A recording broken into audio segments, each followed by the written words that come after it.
চলে এসেছি আমি আজমির রেলওয়ে স্টেশন এবং এখান থেকে পাশেই রয়েছে আজমিরের বিরাট বড় মার্কেট। এখানে আপনি সব পাবেন, জামা কাপড়ের পোশাক থেকে সমস্ত কিছু। এবং এখান থেকে আপনি যদি হেঁটে যান মাত্র 10 থেকে 15 মিনিটের মধ্যে আপনি পায়ে হেঁটে পৌঁছে যাবেন আজমির দরগা। আজমির দরগা ভারতের রাজস্থান রাজ্যের আজমির শহরে অবস্থিত। আজমির শরীফ দরগা হলো সুফি সাধক খাজা মঈনুদ্দিন চিশতির পবিত্র সমাধি। এই দরগা এটি কেবল মুসলমান ধর্মাবলম্বীদের জন্যই নয়, বরং সব ধর্মের মানুষের জন্য অবাধ প্রবেশের আধ্যাত্মিক মিলন ক্ষেত্র। এটি প্রায় 800 বছরের পুরনো মুঘল সাম্রাজ্যের এক অনন্য নিদর্শন। আমাকে দেখছেন, আমি শ্যাম সুন্দর এখন চলে এসেছি আজমির দরগার কাছাকাছি। কথা বলতে বলতে পায়ে পায়ে চলে এলাম আজমির শরীফ দরগার একদম কাছে, খাজা বাবা মঈনুদ্দিন চিশতির পবিত্র সমাধি স্থল। এই দরগার একদম সামনে আপনারা দেখছেন, সামনের এটাই আজমির শরীফ দরগা এবং ভেতরে এবার আমরা ধীরে ধীরে প্রবেশ করব। আমাকে দেখছেন, আমি শ্যাম সুন্দর এখন চলে এসেছি এক দিল শাহ দরগা আজমিরে।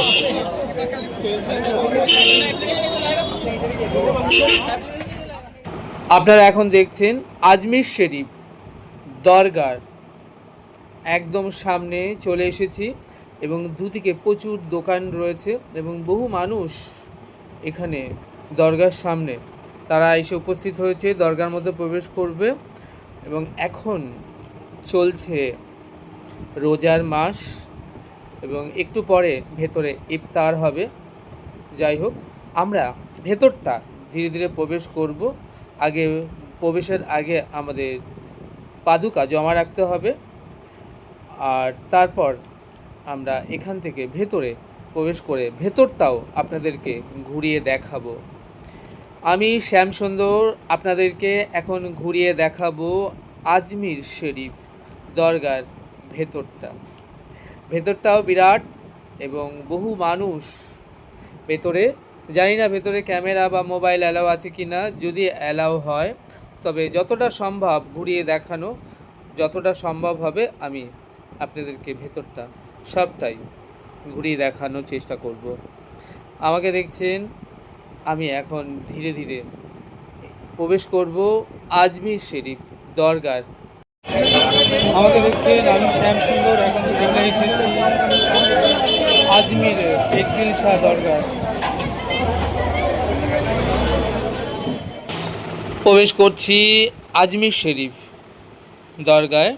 আপনাদের জানি রাখি, এর ভেতরে প্রবেশ করতে গেলে মাথায় রুমাল বা কিছু একটা বেঁধে নিতে হয়, খালি মাথায় এখানে প্রবেশ নিষেধ।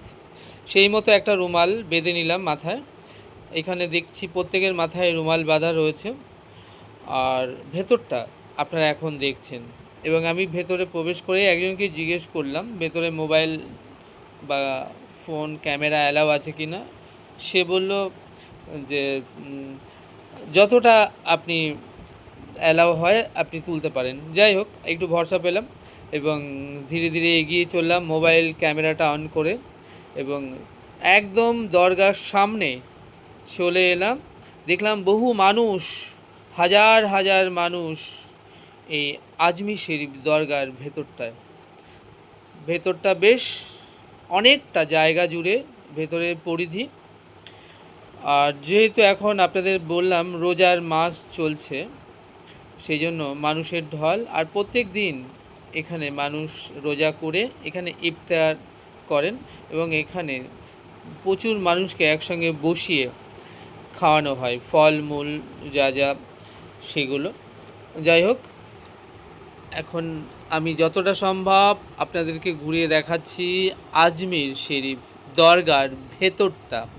দেখুন, পাহাড়ের কোলে অবস্থিত এই দরগা, নিচে সমতল থেকে বেশ খানিকটা উঁচুতে অবস্থিত এবং এই দরগার ভেতরটা আরও ভেতরে দিকে প্রবেশ করছি, মূল দরগা বা সমাধিস্থলের দিকে ধীরে ধীরে এগোচ্ছি।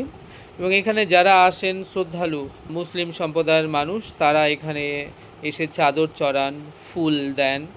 যাই হোক, এই বাদিকে দেখছেন সব ফুলের দোকান আর চাদরের দোকানও আছে, যেখান থেকে আপনি চাদর ক্রয় করে এই সমাধির উপরে চাদর দিতে পারেন। আর বলে যে এখানে আসলে নাকি মানুষের মনোকামনা পূরণ হয় এই খাজা বাবার কৃপায়। যাই হোক, এই যে দেখছেন বহু মানুষ, হাজার হাজার মানুষ তারা বসে গেছেন আজানের পরেই ইফতেয়ারে। এখনই এদের ইফতেয়ার পার্টি শুরু হবে। আমি অবশ্য একটা সাইডে দাঁড়িয়ে মোবাইলে রেকর্ডিং করছিলাম ভেতরটা। এই নিয়ে আমার দ্বিতীয়বার আসা এই আজমির শরীফ দরগা ভেতরটা। যাই হোক, আপনারা এখন দেখছেন আজমির শরীফ দরগা। আর ওই সাদা গম্বুজের মতো দেখলেন, ওটাই সুফি সাধক খাজা মঈনুদ্দিন চিশতির পবিত্র সমাধিস্থল। ওখানেই ভেতরে চাদর চড়াতে হয়। যাই হোক, এতটা ভিড় ভেতরে যে ভেতরটা সব জায়গায় যাওয়াও যাচ্ছে না। যতটা যাওয়া সম্ভব ততটাই আপনাদেরকে ঘুরিয়ে দেখাচ্ছি। এদিকে হাত পা ধোয়ার জল আপনারা দেখছেন, সবাই হাত পা ধুয়ে ভেতর দিকে ধীরে ধীরে প্রবেশ করছে এবং বসে যাচ্ছে ইফতেয়ার পার্টি করবার জন্য। এই দেখুন কত মানুষ বসে গেছে, আর মাথায় ঝুড়িতে করে নানান ফল ফলাদি খাবার সেগুলো নিয়ে আনা হচ্ছে, সেগুলোকে তাদেরকে পরিবেশন করবেন। এটা এখানকার নিত্য নৈমিত্তিক ঘটনা। প্রত্যেক দিন এখানে যারা আসেন তাদেরকে এই যে দেখছেন প্রচুর ডালি সাজানো রয়েছে খাবার ফলমূলের, সব কিছুই সব এখানে যারা আসেন তাদের জন্য, তাদের সেবাতে সব কিছুই দেওয়া হবে। যাই হোক, আমি একটা সাইডে দাঁড়িয়ে ঘুরিয়ে ঘুরিয়ে মোবাইলটা করে একটু রেকর্ডিং করছিলাম। ভেতরে বেশি দূর যাওয়া যাচ্ছে না, কারণ এত মানুষের ঢল, যেহেতু রোজার মাস আপনাদেরকে আগেই বললাম, এত মানুষ বসে গিয়েছে। দেখুন কত মানুষ বসেছে চারিদিক দিয়ে, হাজার হাজার মানুষ। আর আমি যে সময় এসে পৌঁছেছি সেই সময় ইফতেয়ারের সময়, আর রোজার মাস, সুতরাং ভেতরটা সবটাই একদম ঘুরিয়ে যতটা দেখানো সম্ভব হচ্ছে ঘুরিয়ে দেখাচ্ছে। এইদিকে মহিলারা রয়েছেন, তারাও একদিকে বসবেন, পুরুষেরা একদিকে বসবেন। এই দেখুন সামনে মূল দরগার সমাধিস্থল। আপনারা এখন দেখছেন ভারতের রাজস্থান শহরে আজমির অবস্থিত আজমির শরীফ দরগার ভেতরটা। দেখুন বিরাট জায়গা, বিরাট পরিধি, ভীষণ সুন্দর এদের ব্যবস্থা এবং ম্যানেজমেন্টের যে পরিষেবা সেটাও যথেষ্ট ভালো বলে আমার মনে হলো, বেশ ভালো। এই যে দেখছেন এটাই হচ্ছে দরগা। ওই সামনে ওই যে একটু জুম করে আপনাদেরকে দেখানোর চেষ্টা করলাম, এটাই সেই আজমির শরীফ দরগার ভেতরটা। আমি শ্যামসুন্দর আপনাদেরকে দেখানোর চেষ্টা করছি আজমির শরীফ দরগার ভেতরটা। দেখুন সব মানুষ বসে গিয়েছেন ইফতেয়ার করবার জন্য। ইফতেয়ার মানে আপনারা জানেন নিশ্চয়ই, সারাদিন রোজা রেখে ইভিনিংয়ে আজানের পরে বসে যে তাদের একসাথে ফল ফলাদি যে খাবার তারা খায় সেটাকেই ইফতেয়ার বলে। যাই হোক, আমার এই সম্পর্কে বেশি নলেজ নেই, যেটুকু নলেজ আছে আপনাদেরকে বললাম। আমি চেষ্টা করছি ভেতরটা ঘুরিয়ে দেখানোর। অনেকটা সময় ভেতরে কাটালাম, তারপর ধীরে ধীরে ইফতেয়ারও শেষ হলো এক সময়, আমি বাইরে বেরিয়ে চলে এলাম। এরপরে এই খাজা বাবার দরগা থেকে ধীরে ধীরে আবার রওনা দিয়ে দিলাম আজমির শরীফের আমাদের যে হোটেল যেখানে আছে সেদিকে যাওয়ার পথে আমরা আপনাদের দেখিয়েছিলাম যে আজমিরের যে মার্কেট, আমরা সেখান থেকে কিছু কেনাকাটা করব।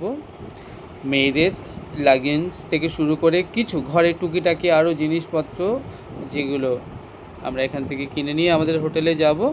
এবং রাতের আমরা তো হোটেলে বলে এসেছি কটার সময় আমরা রাতে ডিনার করব, কখন ফিরব। আর আমরা ফিরে ডিনার সেরে রেস্ট বিশ্রাম নেব। আজ আজমিরে আমাদের দ্বিতীয় দিন। আমরা প্রথম দিন গিয়েছিলাম পুষ্কর, আপনাদের দেখিয়েছি সেই ভিডিও। আজ দ্বিতীয় দিনে আমরা আজমির দরগা বাইরেটা এবং ভেতরটা যতটা সম্ভব আপনাদেরকে ঘুরিয়ে দেখালাম। আজ এটুকুই। আপনারা আমাদের সঙ্গে জুড়ে থাকুন আর ঘরে বসেই দেখতে থাকুন রাজস্থান ট্যুরে আজমির এর এই ছোট্ট সুন্দর সুন্দর ভিডিওগুলো। আশা করব আপনাদের বেশ ভালো লাগবে। চ্যানেলটি সাবস্ক্রাইব করবেন। আপনারা ভালো থাকবেন, সুস্থ থাকবেন, আনন্দে থাকবেন। তাহলে দেখা হচ্ছে আগামীতে জয়পুরে আরও একটি নতুন সুন্দর ভিডিওর সাথে। সেই অবধি আমার সঙ্গে প্রেম সে বলুন রাধে রাধে।